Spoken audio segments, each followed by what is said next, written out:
Good evening. It is Friday, April 16th, 2021.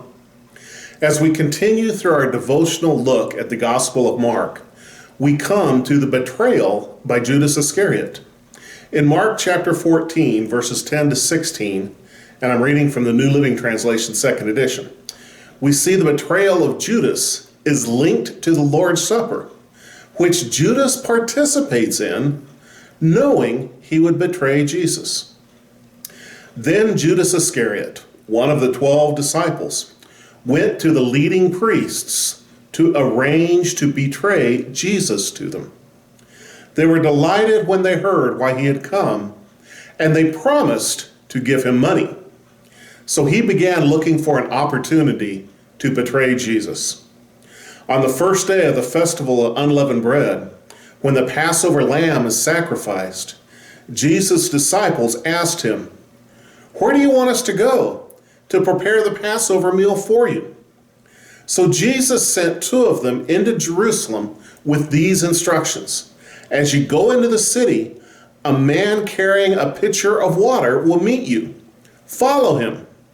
At the house he enters, say to the owner, "The teacher asks, where is the guest room where I can eat the Passover meal with my disciples?" He will take you upstairs to a large room that is already set up. That is where you should prepare our meal.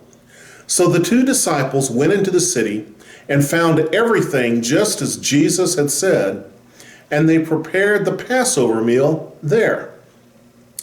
Now, Jesus was not surprised by Judas's betrayal. He knew about it, and furthermore, he knew the heart of Judas the whole time. Judas wanted money. John says Judas used to steal from the common purse used to care for the poor. Judas decided that coin in hand was better than all the promises of Jesus.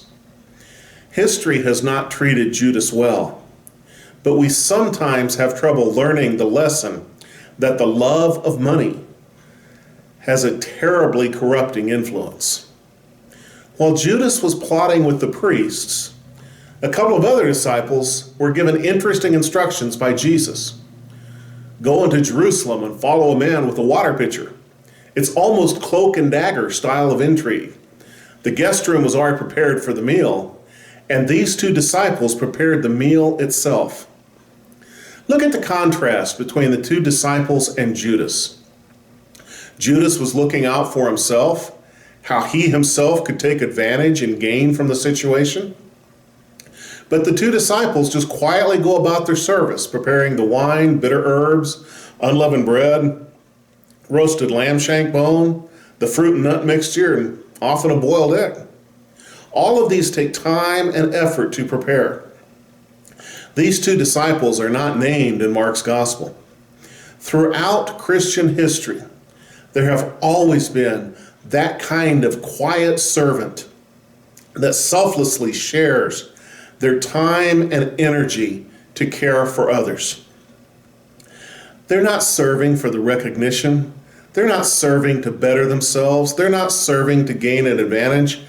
They're certainly not serving because of the superlative remuneration. They just serve. They just take care of others. They just do stuff to make life better for others.